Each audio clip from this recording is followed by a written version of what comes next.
Shalom saudaraku sekalian, puji Tuhan. Setiap hari Tuhan tambah-tambahkan kepada kita anugerah untuk terus bertumbuh di dalam pemahaman yang benar akan firman Tuhan melalui Bible Study Online CK7. Nah, hari ini kita akan lanjutkan pembahasan mengenai kumpulan Amsal-Amsal Salomo dari Amsal pasal yang ke-21 mengenai Tuhan adalah sumber norma dan hikmat bagi raja dan manusia. Juga mengenai perilaku yang benar atau perilaku yang salah. Nah, sebelum kita lanjutkan pembacaan, perenungan, belajar dari Alkitab pada hari ini, saya ajak kita semua masuk dalam hadirat Tuhan. Kita mau puji, sembah Tuhan sumber hikmat bagi kita. Haleluya. Haleluya. Kami merindukanmu, Yesus Tuhan. Jiwa kami haus akan Engkau, Yesus Tuhan. Terima kasih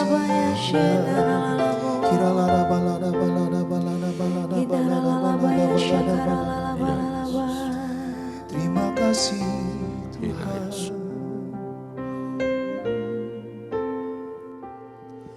Ku perlu Engkau Yesus, haus jiwaku menantikanmu. Ku percaya Kau penuh pengharapanku di dalam-Mu. Yesus, hanya Kau yang ku andalkan, melebihi siapapun juga. Yesus, hanya Kau yang ku percaya di setiap waktu. Tiada lain yang ku andalkan selain Kau, Yesus.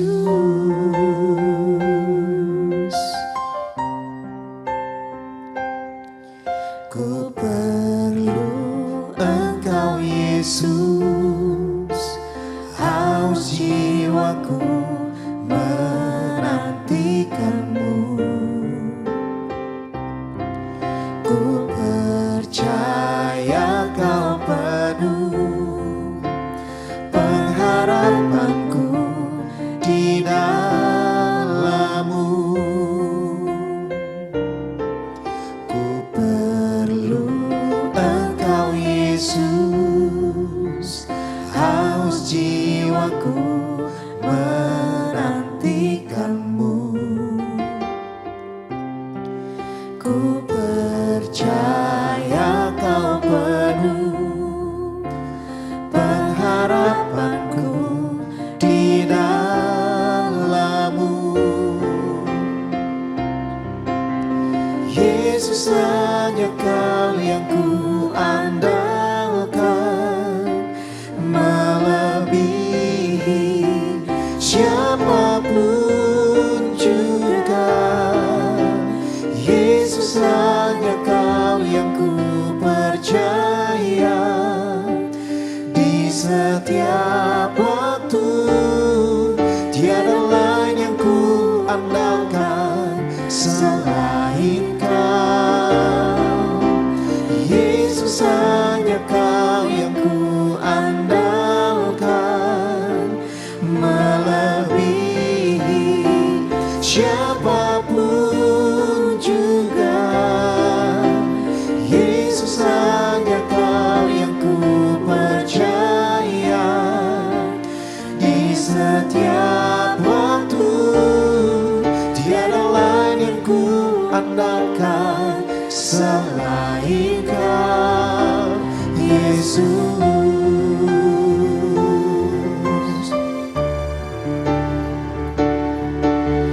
Yesus, hanya Kau yang ku andalkan,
Dimanapun kami berada, Engkau saja yang kami sanjung, Engkau saja yang kami puja, Kau Raja di atas segala raja. Engkau bertahta bahkan di dalam seluruh keberadaan kami, dalam hidup kami. Terima kasih ya Tuhan, terpuji nama-Mu. Kami mengagungkan firman-Mu, kami mengagungkan Tuhan kami, Yesus Kristus yang hadir di tengah-tengah kami dan bekerja melalui Roh Kudus-Mu di dalam hati kami ketika kami membaca, merenungkan, bahkan belajar dari firman-Mu. Engkau menuntun, memimpin kami selalu. Beri kami hikmat, beri kami pengertian, curahkan urapan-Mu atas kami semua. Terpuji nama-Mu ya Tuhan, dalam nama Yesus Kristus Allah yang hidup, kami bersyukur, kami berdoa. Haleluya. Amin. Puji Tuhan, mari saya ajak kita semua buka Alkitab kita dan menjadi pokok pelajaran kita di dalam Bible Study hari ini, yaitu kitab Amsal, pasalnya yang ke-21. Amsal pasalnya yang ke-21. Di buku Alkitab saya terdapat di halaman 702. Halaman 702. Ada 31 ayat. Nah, Bapak Ibu salam Tuhan, kita akan baca beberapa bagian dari 31 ayat ini. Bagian pertama kita akan baca dari ayat 1 sampai ayat yang keempat lebih dahulu. Ayat ini bicara mengenai Tuhan adalah sumber dari norma, etika bagi perilaku baik raja, para pemimpin, bangsawan, dan seluruh umat manusia. Ya, saya akan pandu kita untuk membaca. Demikian firman Tuhan, Amsal 21 ayat 1 sampai 4. Hati raja seperti batang air di dalam tangan Tuhan. Dialirkannya kemana ia ingini. Setiap jalan orang adalah lurus menurut pandangannya sendiri, tetapi Tuhanlah yang menguji hati. Melakukan kebenaran dan keadilan lebih dikenan Tuhan daripada korban. Mata yang congkak dan hati yang sombong, yang menjadi pelita orang fasik adalah dosa. Nah, pasal 21 ini dan keseluruhan ayat di dalamnya merupakan kelanjutan dari pasal 20, ya. Ayat 25 sampai ayat yang ke-30 tentang kebijakan dan kekuatan raja. Nah, raja itu memiliki keleluasaan pikiran, kepatuhan kepada Tuhan. Ini yang diharapkan, diinginkan Allah terhadap raja-raja yang memimpin umatnya, khususnya orang Israel. Karena itu, seperti batang air, hati raja di tangan Tuhan. Ini bagi raja-raja yang punya kelekatan hati atau berkenan di hadapan Tuhan. Bicara mengenai seperti batang air, air adalah simbol dari hikmat, sedangkan batang air adalah pemikiran yang berhikmat atau hati nurani yang diliputi oleh hikmat yang tujuannya selalu mensejahterakan rakyat. Begitu. Nah, raja itu sangat berkuasa. Dia punya otoritas atas umat, atas rakyat yang sedang dipimpinnya. Namun, meskipun mempunyai kuasa yang paling mutlak di tengah-tengah bangsanya, raja itu berada di bawah pemerintahan Allah. Gitu.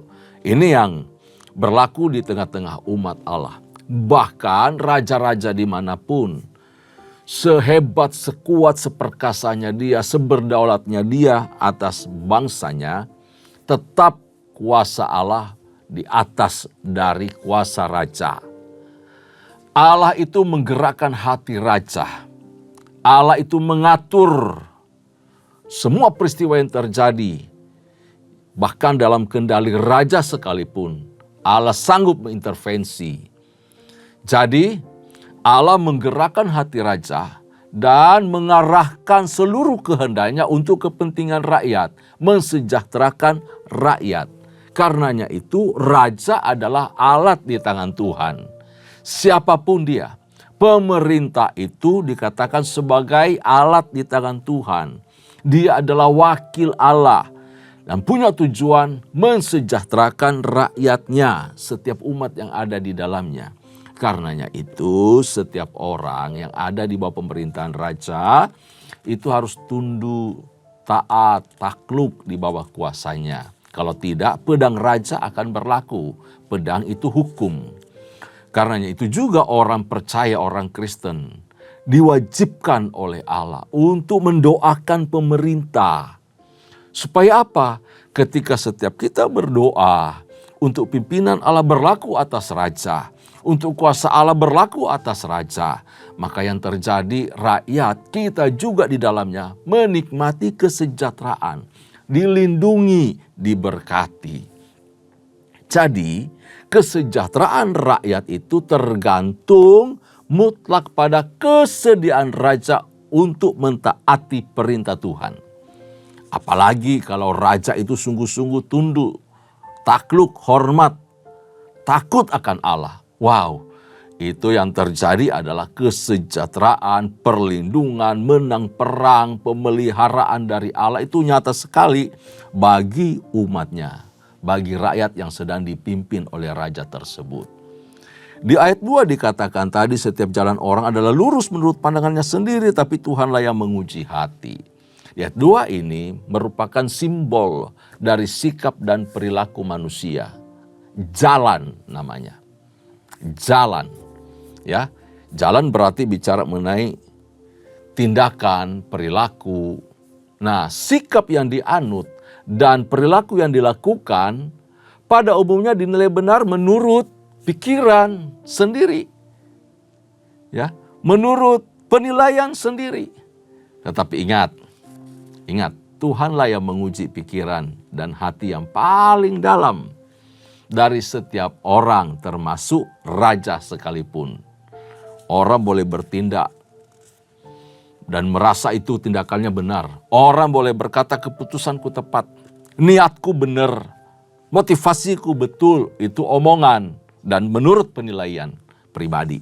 Tetapi Tuhanlah yang menguji, Tuhan yang tahu. Ya, setiap hati manusia termasuk raja sekalipun. Jadi kita jujur ya, tidak bisa berdalih kalau sudah di hadapan Tuhan. Karena itu firman Tuhan selalu mengajar kita melalui kitab Amsal ini untuk memiliki kejujuran sikap hati yang murni yang keluar. Baik ketika hidup sendiri, di tengah-tengah orang, maupun di hadapan Tuhan. Tuhan itu menghakimi setiap orang berdasarkan hati dan tindakan mereka. Hati nurani. Tuhan menyelidiki sampai ke dalam.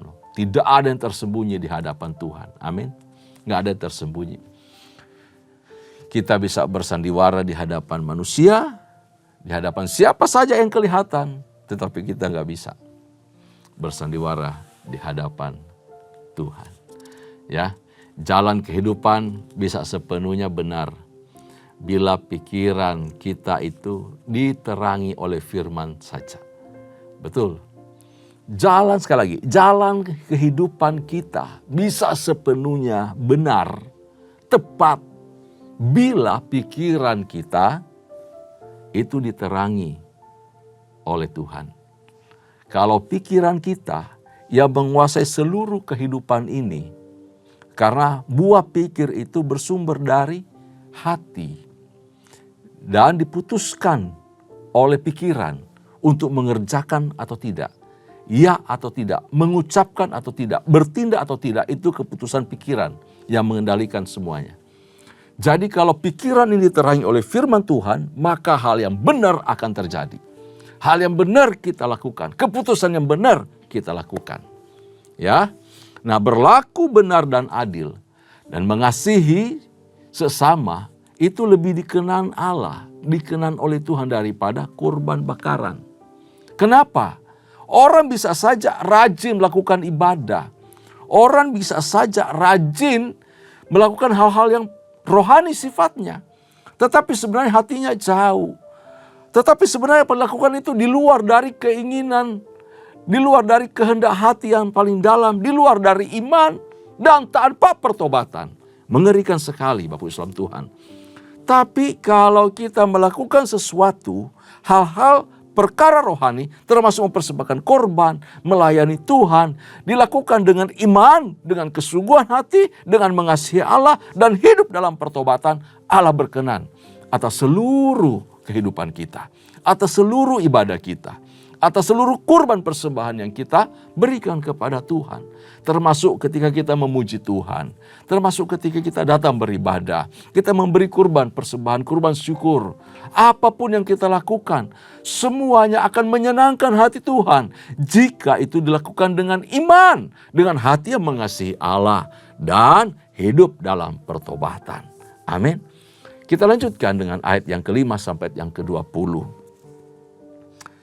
Rancangan orang rajin semata-mata mendatangkan kelimpahan, tetapi setiap orang yang tergesa-gesa hanya akan mengalami kekurangan. Memperoleh harta benda dengan lidah dusta adalah kesia-siaan yang lenyap dari orang yang mencari maut. Orang fasik diseret oleh penganiayaan mereka karena mereka menolak melakukan keadilan. Berliku-liku jalan si penipu, tetapi orang yang jujur lurus perbuatannya. Lebih baik tinggal pada sudut sotok rumah daripada diam serumah dengan perempuan yang suka bertengkar. Hati orang fasik mengingini kejahatan dan ia tidak menaruh belas kasihan kepada sesamanya. Jikalau si pencemooh dihukum, orang yang tak berpengalaman menjadi bijak. Dan jikalau orang bijak diberi pengajaran, ia akan beroleh pengetahuan. Yang Maha Adil memperhatikan rumah orang fasik dan menjerumuskan orang fasik ke dalam kecelakaan.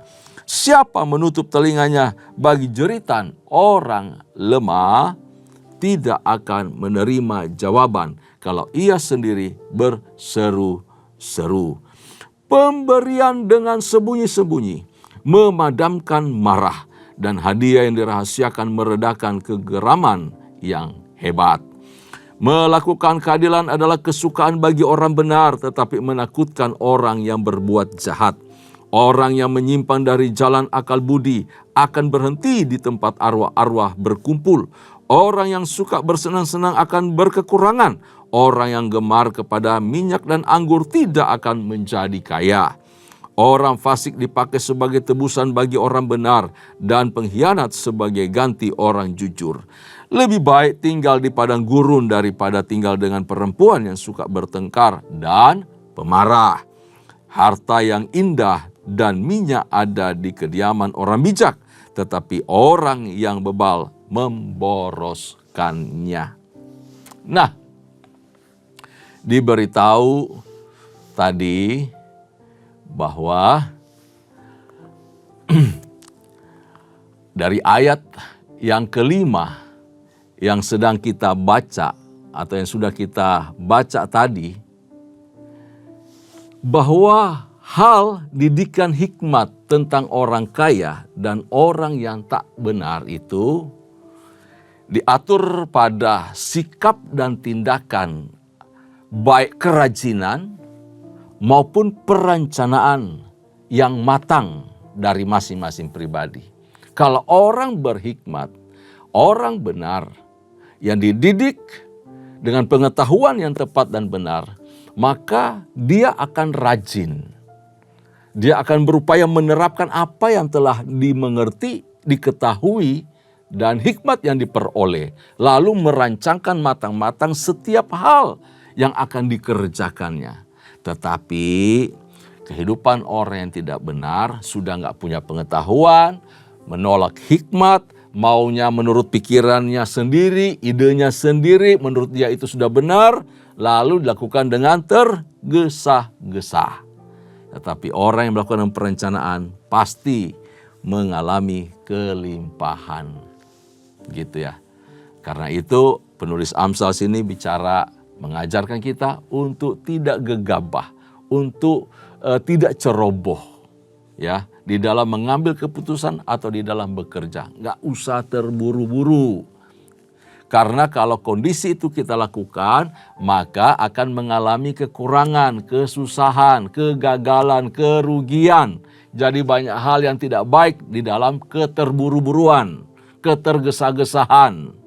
Saya pernah membaca seorang penulis mengatakan, terburu-buru, ketergesa-gesaan itu adalah iblis itu sendiri. Setan dari waktu.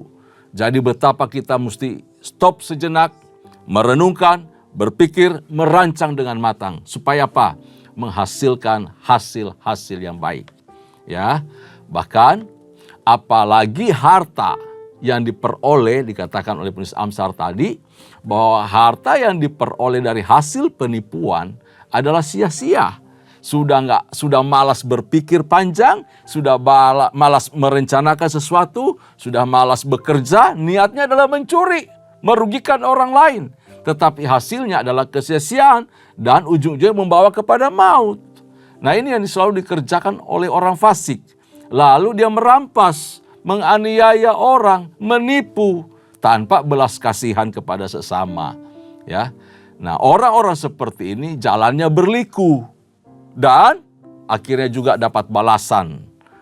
Balasannya apa? akan dianiaya juga. Itu dikatakan di ayat 7 sampai ayat yang ke-10. Akan dianiaya juga.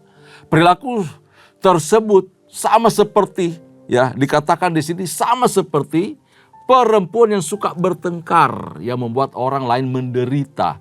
Nah, bahaya kalau cerewet-cerewet, ya, terlalu banyak omong, terlalu banyak ngoceh, terlalu banyak ngomel, bahaya. Hindari ngomel-ngomelnya, hindari cerewet-cerewetnya, apalagi sampai jadi seorang pencemooh, wah itu bahaya. Gosip berlebihan itu nggak boleh terjadi dalam kehidupan orang percaya, ya. Membuat orang lain menderita, pasangan kita menderita, anak-anak kita menderita, komunitas juga menderita. Kenapa? Bisa terpecah belah, bisa hancur. Ini perilaku seperti ini harus kita hindari. Nah, perempuan cerewet dikatakan di sini di Amsal bahwa itu disamakan seperti seorang pencemooh yang menolak pengajaran, nggak mau ditegur, nggak mau disehati, nggak mau diajar, nggak mau disuruh bertobat. Wah, dia merasa benar, ngoceh kemana-mana. Jika dia dihukum, orang yang tak berpengalaman diberitahu akan menjadi bijak. Dan lewat pengajaran hikmat atas orang bijak, maka si pencemooh tadi, orang cerewet tadi beroleh pengetahuan. Dia baru sadar, baru ngerti. Tetapi lewat pelajaran yang diterima oleh orang berhikmat dan bijaksana. Pengalaman orang lain menjadi hebat, menjadi bagus, dia baru sadar. Oh ternyata begitu ya. Tapi kalau dia diajarkan langsung, dia pasti nolak, nggak terima. Sebab dia pasti merasa diri benar. Kita lanjutkan pembacaan kita dari ayat 20 sampai ayat yang ke-22. Demikian firman Tuhan. Harta yang indah dan minyak ada di kediaman orang bijak, tetapi orang yang bebal memboroskannya.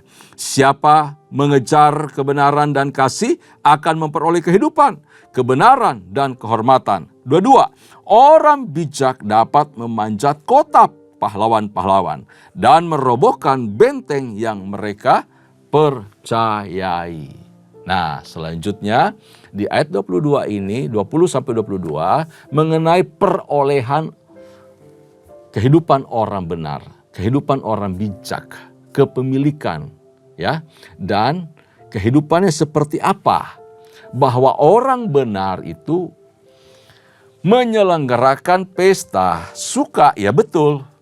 Kita kalau lihat orang benar, orang yang diberi kelimpahan oleh Tuhan, suka dengan pesta. Tetapi dia tidak kehilangan kekayaannya.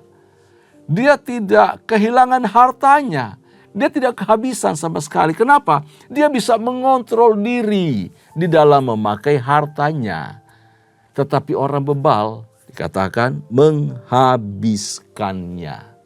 Dapat gaji, terima gaji. Langsung di benaknya beli ini. Baru 3 hari ludes, 4 hari ludes, seminggu ludes sama sekali. Lalu kehidupan selanjutnya ngutang. Gali lubang, tutup lubang. Nah ini orang yang tidak bisa mengontrol diri. Orang yang hanya bisa menghabiskan berkat yang Tuhan percayakan. Tapi Alkitab, penulis Amsal mengajar kita untuk punya hikmat di dalam mengolah berkat Tuhan. Punya kontrol diri, ya, untuk memakai uang, membelanjakan sesuatu dengan benar, dengan tepat. Tidak untuk menghabiskan. Ia mau belanja, mau beli untuk pesta, bisa. Selalu diadakan juga, menyenangkan keluarga, menyenangkan orang lain. Tetapi dia bisa mengontrol diri, bisa mengatur. Lalu tidak untuk menghabiskannya. Semua sudah punya budget, diatur dengan rapi, dengan baik. Sehingga dia tidak mengalami kekurangan. Orang benar tidak saja bisa bijak dalam mengatur hartanya. Tetapi orang benar itu hidup dengan cara yang berkualitas. Dalam kebenaran dan kasih untuk memperoleh kehidupan, untuk memperoleh hidup benar, untuk memperoleh kehormatan. Jadi segala sesuatu yang telah Tuhan berikan, percayakan kepada dia untuk dia peroleh, Dia atur sedemikian rupa untuk Tuhan, untuk keluarga, untuk orang lain, semua diatur dengan baik. Sehingga apa? Dia disegani, dihormati karena hati penuh belas kasihan. Tidak hidup untuk diri sendiri, tidak dihabiskan untuk kepentingan diri, tetapi untuk Tuhan, untuk sesama. Semua orang bisa menghormati, kagum akan kasih Tuhan dalam kehidupannya. Bahkan hidup dan hikmat dari orang benar dikasih tahu tadi bahwa itu melebihi kekuatan orang fasik. Ya, melebihi kekuatan orang fasik. Bahkan dia punya hati, dia punya jiwa, dia punya pengetahuan, dia punya hikmat. Itu bisa melampaui dari orang-orang yang perkasa sekalipun, orang berwibawa. Di ayat 23 sampai 28 kita akan lanjutkan pembacaan kita. Demikian bunyi firman Tuhan. Siapa memelihara mulut dan lidahnya, memelihara diri daripada kesukaran. Orang yang kurang ajar dan sombong, pencemooh namanya. Ia berlaku dengan keangkuhan yang tak terhingga. Si pemalas dibunuh oleh keinginannya, karena tangannya enggan bekerja. Keinginan bernafsu sepanjang hari, tetapi orang benar memberi tanpa batas. Korban orang fasik adalah kekejian, lebih-lebih kalau dipersembahkan dengan maksud jahat. Saksi bohong akan binasa, tetapi orang yang mendengarkan akan tetap berbicara. Orang fasik bermuka tebal, tetapi orang jujur mengatur jalannya. Tidak ada hikmat dan pengertian, dan tidak ada pertimbangan yang dapat menandingi Tuhan. Kuda diperlengkapi untuk hari peperangan, tetapi kemenangan ada di tangan Tuhan. Nah, ayat 23-28 merupakan nasihat penting supaya kita bisa menjaga mulut dan memelihara diri dari kesukaran. Sebab orang yang bocor mulut, orang tidak bisa menjaga mulut, itu disebut pencemooh dan disebut juga sebagai saksi dusta. Gak enak dengarnya, ya, gak enak.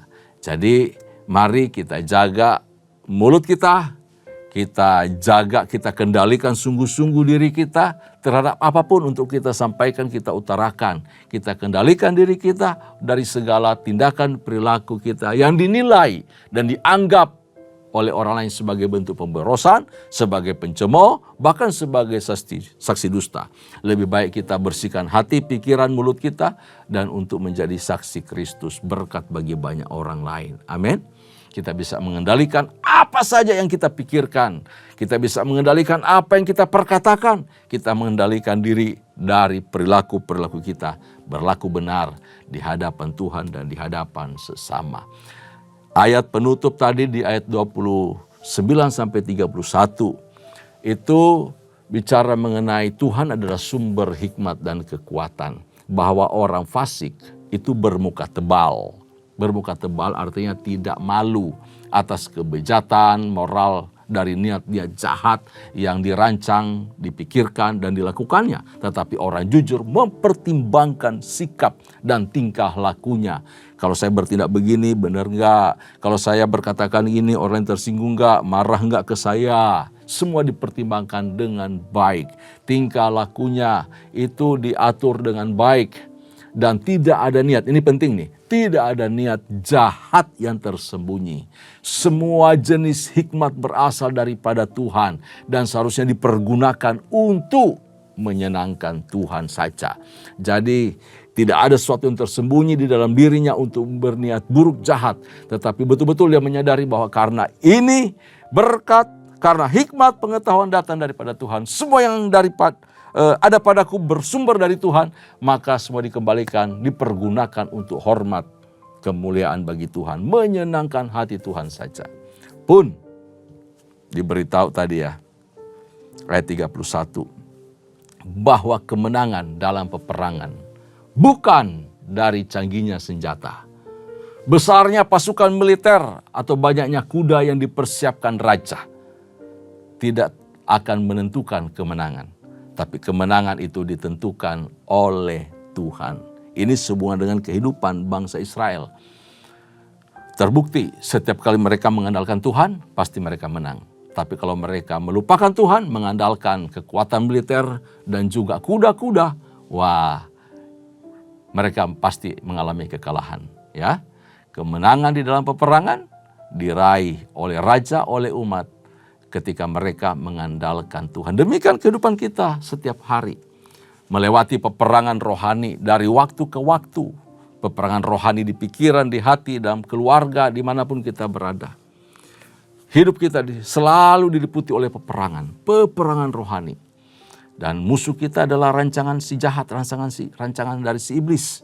Karena itu penting kita mengandalkan Tuhan, pakai kuasa, pakai otoritas. Senjata kita adalah firman Allah, kuasa daripada Allah. Kalau kita mengandalkan Tuhan dan memakai senjata-senjata rohani yang Allah telah berikan kepada kita, kita akan tampil sebagai pemenang. Semuanya untuk hormat, kemuliaan bagi nama Tuhan saja. Amin.